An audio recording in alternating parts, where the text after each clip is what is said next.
CM থাকুক director থাকুক, তার ঘরের ভিতরে সেই প্লাগ লাগানো হবে। যদি না খোলে তার ঘরের ভিতরে লাগাবো।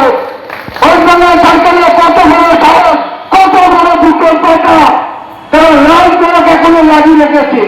হ্যাঁ, নিজেদের আরো শক্তিশালী করতে ও ইউনিয়নকে এক ছাদের নিচে নিয়ে আসার আহ্বান জানালেন বৈদ্যদের। বুধবার কলকাতার টেলিফোন ভবনে সদস্যতা অভিযান চালানো হয়। ভারতীয় টেলিকম এমপ্লয়িজ ইউনিয়ন বিএসএনএল এর অন্তর্গত টেলিফোন ভবনে দীর্ঘদিন কোনো নির্বাচন হয়নি, ফলে পুরনো বোর্ড কাজ চালাচ্ছেন ঊর্ধ্বতন আধিকারিকরা।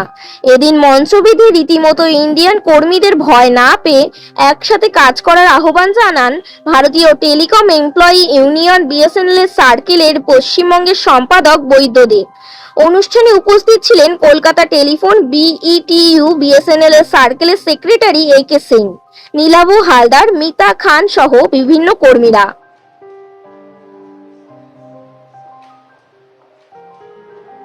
সব জায়গা থেকে মেম্বার আসছে টুকটুক করে। মানুষ এখন বুঝে গেছে যে বিএমএস ছাড়া রাস্তা নেই। এখানে বিএসএনএল না কেন্দ্র সরকার যে কোনো ডিপার্টমেন্টে একমাত্র বিএমএসই করতে হবে। যারা সিপিআই সিপিএম ডাইরেক্ট বলতে গেলে এরা যেভাবে মানে মেম্বারদের পরে যে অত্যাচার করেছে সেই অত্যাচার আর করতে পারবে না। তার ব্যবস্থা আমরা অ্যাকশন নেব। কেননা আগে কিছু কিছু কর্মীকে বলতো ট্রান্সফার, ভয়তে তারা মেম্বার হয়ে থাকতো। এই ভয় কেউ পাবেন না। ট্রান্সফার যে মুখে বলবে, যে সিপিএম এর বা সিপিআই এর যে বলবে তাকেই আমরা ট্রান্সফার করব। সাই অফিসার হোক, সাই ডিজিএম হোক, সাই ডাইরেক্টর হোক, যদি কোনো মেম্বার যদি আমার মেম্বারকে ভয় দেখায় তাহলে 100% তাকে ট্রান্সফার করবো।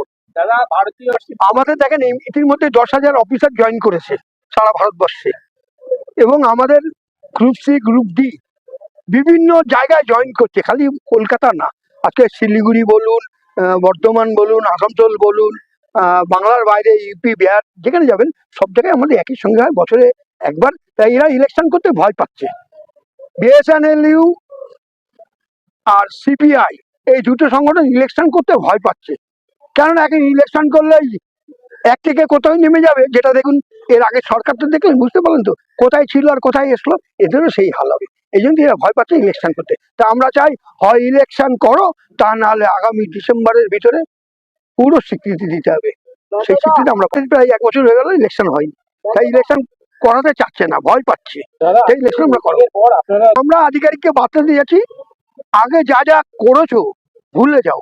আমি পুরনো কাহিনী যাচ্ছি না, পুরনো কাহিনী গেলে অনেক অফিসার, অনেক গ্রুপ ডি গ্রুপ সি মানে চাকরি চলে যাবে।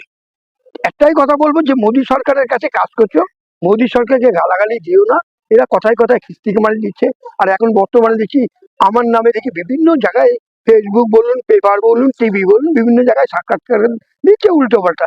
এখন এদের কলমের জোর বেড়ে গেছে। তা সিপিএমদের দেখুন 15 বছর কলমের জোর বন্ধ হয়ে গেছিল, এখন কলমের জোর করছে। তাহলে যাতে সন্তুষ্ট হয় সেই সন্তুষ্টটা আমরা করে দেবো। ফাইন্যান্স অফ অ্যাকাউন্টিং সেখানে দেখি মহান শিল্পীরা, মহান নাট্যশিল্পী, অমুক শিল্পী তমুক শিল্পী, তারা এখন লেখা আরম্ভ করছে। সেখানে যে ওষুধ দেওয়া দরকার ওষুধ দিয়ে দিচ্ছি। তা আমরা বিএসএনএল যে ওষুধ দেওয়া দরকার একদম প্রত্যেককে ওষুধ দেবো।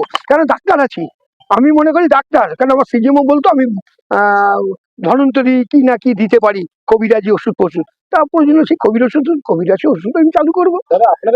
দেখুন থার্ড পিআরসি আমাদের এখনো দেয়নি। থার্ড পিআরসির জন্য আমরা আগামী 5ই আগস্ট আমরা সংসদ ভবন ঘেরাও করছি। 15 তারিখ অব্দি লাস্ট, আবার 1 বছর পর। তারিখে বলতে হবে, 1 তারিখে বলতে হবে, 1 তারিখে আমি টের পাবো বা 30 তারিখে আমি টের পাবো কত মেম্বারশিপ কোথা থেকে হচ্ছে, অনলাইনেও হচ্ছে অফলাইনেও হচ্ছে। এবার দেখা যাক কতটা হয়। একটা বার্তা দিলাম 10,000 অফিসার হয়ে গেছে, আর 2,000 অফিসার দরকার, তাহলে আমরা 1 নম্বরে চলে যাব। আর এখানে আমাদের বিটিউ বিএসএনএল এ এখানেও আমাদের যে মেম্বারশিপ আসছে তাতে মনে হচ্ছে আমরা 1 নম্বরে যাব।